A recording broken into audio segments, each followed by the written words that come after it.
Squiz Kids acknowledges the traditional owners of the lands on which we podcast, the Turrbal and Kombumerri people. Squiz Kids! It's your daily news fix. Fun, free, fresh.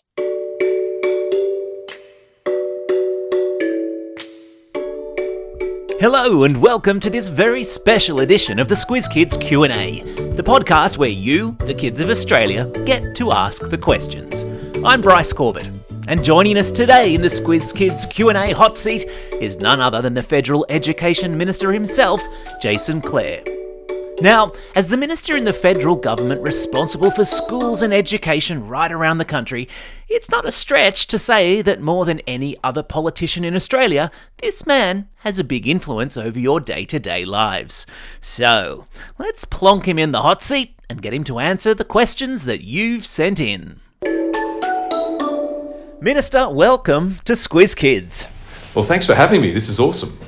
Now, as well as being the Minister for Education, you're a dad of two boys, and if my reading of your Instagram account is right, you're also something of a massive Star Wars fan. Can you tell us a bit about how that came to be? Well, I grew up with Star Wars at the movies, and I was just, blown away by the clash between Luke Skywalker and Darth Vader, between good and evil. And so my office here in Parliament House is still full of memorabilia from Star Wars. I've got a Mandalorian helmet here right on my desk, and I'm just trying to convince my little boys that Star Wars is just as exciting as Spider-Man. How's that going? At the moment they think Spider-Man's better, but I still hold out hope. Who's your favourite Star Wars character, and which one is your favourite film? It's got to be Luke Skywalker. When I was a little boy at primary school, I desperately wanted to be Luke Skywalker when I grew up. And my favourite movie is Return of the Jedi. And if a lot of teachers that love Star Wars will be thinking, hang on, Empire Strikes Back is the best movie. The classic. But the baddies win in Empire Strikes Back. Good point. And the goodies win in Return of the Jedi, and that's why that's my favourite. Yeah, excellent point. Now, you're in Canberra as we speak, in the middle of what's called Sitting Week in Parliament, which sounds like a very busy time, and it's also why we really appreciate you taking the time to take the Squiz Kids hot seat and answer questions from our audience. Shall we jump straight in? Yeah, let's do it. Alrighty. And our first question comes from Lola, who's from Parkinson in Queensland. Take it away, Lola. Hi, my name's Lola and I'm 11 years old and I live in Parkinson. My question is, what do you need to know before becoming an education minister? Well, this is a really unusual job. You actually don't need to do a course at university like you would if you're going to become a doctor or a lawyer or a nurse or a school teacher. You get elected to Parliament and then the Prime Minister asks you to do the job. And so I think the best and most important thing that you need to do a job like this is you've got to be a good listener. When I was little, I remember my mum telling me that you've got 2 ears and 1 mouth and that I should spend twice as much time listening as I do talking. And politicians are known for talking and sometimes yelling, but I try in this job to listen and to listen to people who know a lot more about schools and education than I do. And so I tend to spend a lot of time visiting schools and talking to teachers and principals, but also students. Sometimes I'm doing it as a dad picking my kids up, but a lot of the times I'm doing it as minister to learn from the experts what are the things that we should do to make our education system better. The importance of listening. That's a good lesson for everybody. Now our next question comes from Zara, who comes from Bulimba in Brisbane. Hi, my name is Zara. I'm 10 years old and I live in Bulimba. My question is, what primary school did you go to? Who was your favourite teacher? And what was your favourite subject? I went to Cabramatta Public School a long time ago, last century. And my favourite teacher was Mrs. Fry, and her first name's Kathy, and she started there in 1978. Wow. And believe it or not, Kathy is still teaching at Cabramatta Public School today. Amazing. Who knows? She might even be listening in. If you are, hey, Kathy. Hello, Mrs. Fry. Mrs. Fry is awesome. And before I got this job, I'd occasionally go back to the school to say good day, and she would invite me to talk to her students and be part of the class. And when Anthony Albanese rang me and asked me to be Education Minister, the first thing I did was go back to my old primary school, to Cabramatta Public School, and give Mrs. Fry a hug. Lovely. I did that for a reason, because I wanted to make clear how important teachers are, not just in my life, but how important our teachers are for all of us. They're the people that give us, so much opportunities in life. The opportunity through learning to do whatever we want to do when we grow up. Hallelujah to that. And what was your favourite subject when you were at primary school, Minister? I think it was science. I was obsessed with planets and the solar system. And my little boy Jack is like that now too. Yeah. I think he thinks about life as an astronaut now. And it was the idea of what's up in the sky that blew my mind when I was little. Yeah, I hear you on that one. Now, also from Brisbane, here's a question from Gus in Norman Park. And it's a probing one. Hi, my name is Gus and I'm 10 years old and I live in Norman Park. My question is, what is your favourite sport? Oh, well, I've got lots of favourite sports. When I was little, I played soccer, and now my oldest boy, Jack, plays soccer. He plays it in the winter, he plays it in the summer, he plays it every day in the playground at school. It helps him to burn off all that energy that he's got. Yeah. And when he gets home from school, he wants to play FIFA on the Nintendo Switch as well. And he's watched the Disney documentary, I think, 3 times about the Matildas. Oh, yes. And if he was here on the podcast, he could tell you the names of every single player in the Matildas.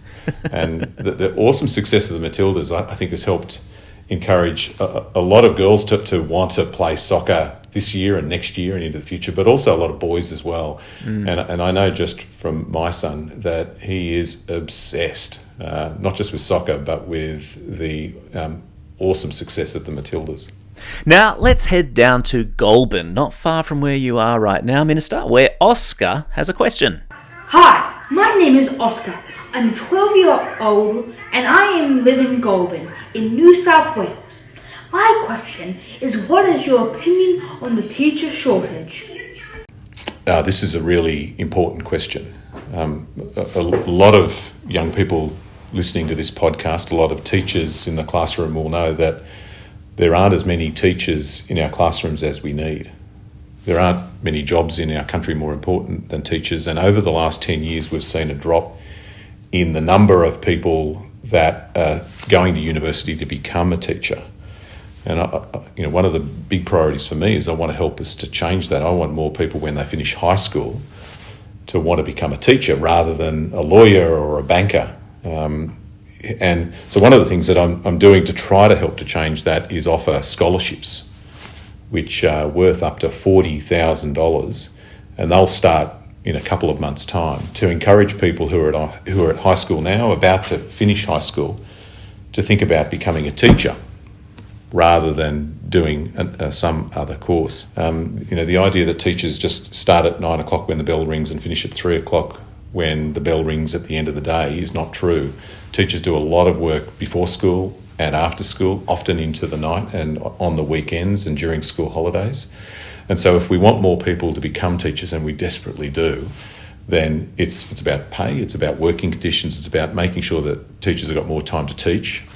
But it's also about what we can do to encourage people when they're still at school to want to be a teacher. And so those scholarships are an important part of that. And we're also taking steps to improve the university course so that it's more helpful, so that when you finish the university course, you're ready from day one to teach. And it's a good reminder too, Minister, to all the kids out there to give some love to your teacher today. Make sure they know how much you appreciate them. Down to Melbourne we go now for a question from Hope in Kew East.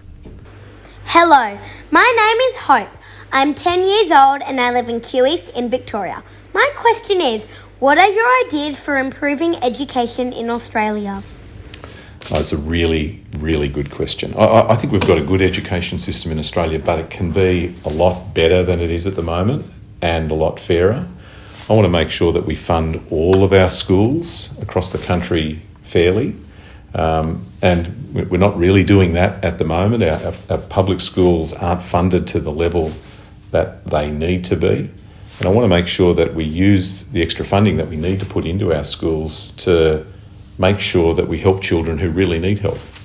We know that some kids fall behind and often will stay behind, don't catch up. And unlike last century when I went to school, nowadays almost every single job that's being created requires you to finish high school and then go on to TAFE or to university. So we need to make sure that we're doing the right things, funding all of the resources that teachers need in primary school so that children who need a bit of extra help get it. Yeah, excellent to hear.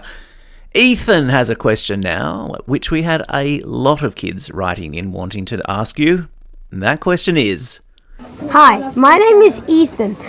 I'm 10 years old and I live in Melbourne in Victoria. My question is, why do we have to do homework? My personal view is it's a really good way to practice what you've learnt at school, to help to make sure that you remember it and then you can apply it when you're back the next day. And I know with Jack, my little boy who's in first class at the moment, that it helps me as a parent to know what he's learnt at school and the areas where he needs to do more work.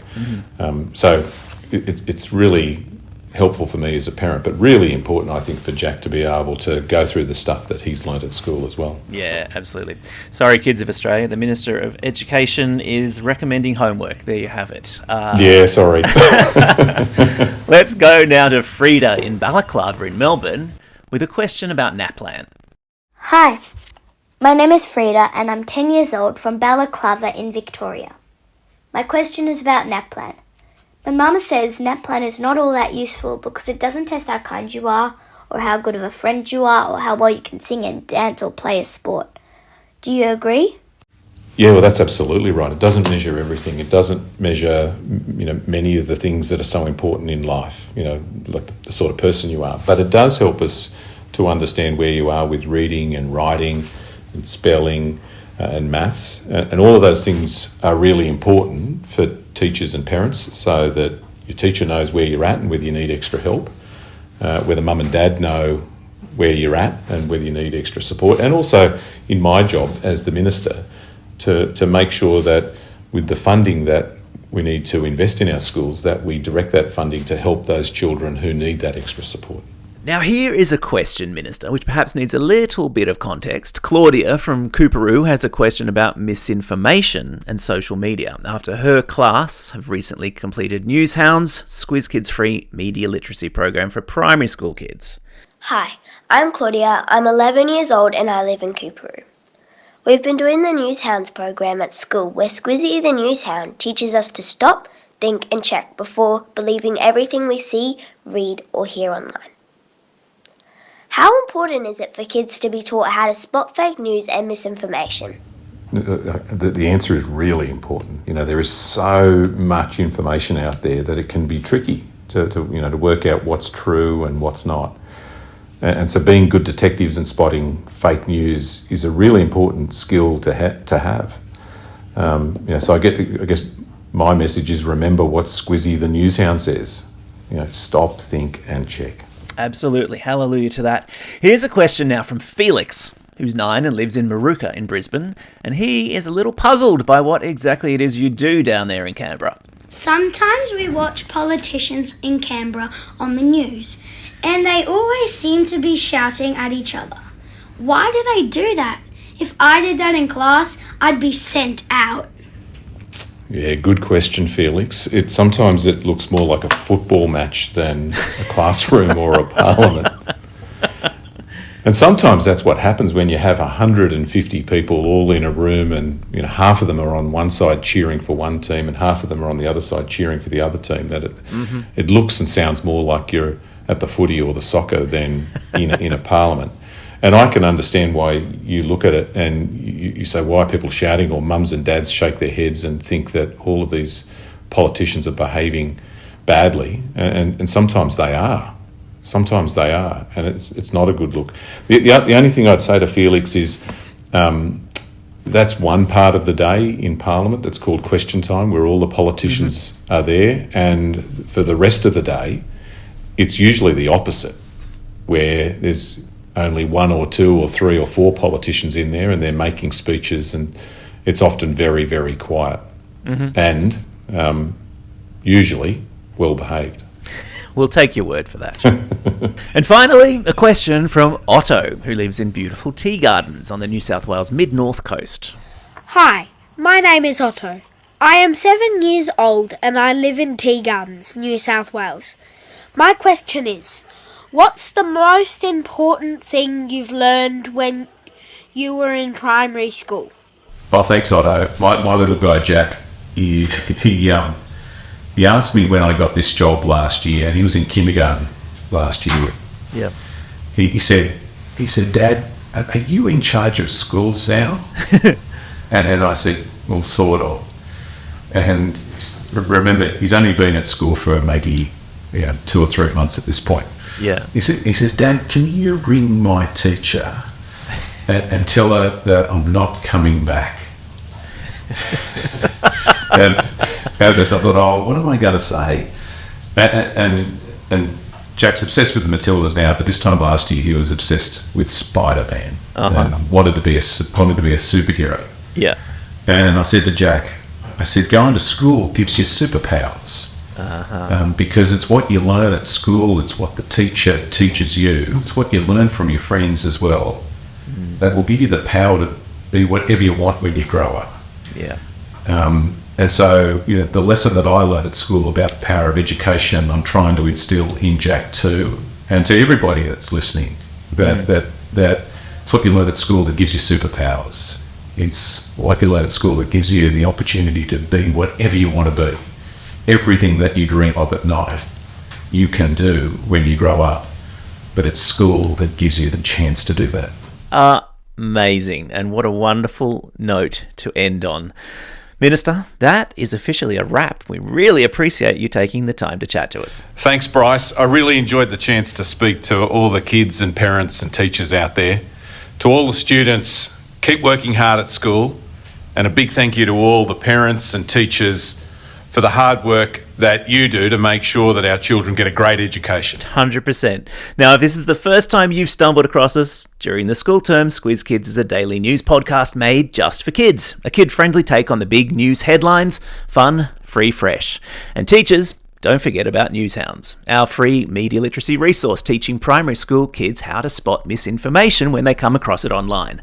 An 8-part podcast series with accompanying classroom workbook and teacher manual, currently being trialled by no fewer than 1,700 schools around the country.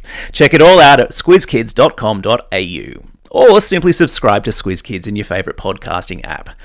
For now, though, this is Bryce Corbett signing off, and as is customary with our Q&As, we're going to ask our special guest to do the traditional Squiz Kids sign-off. Now get out there and have a most excellent day.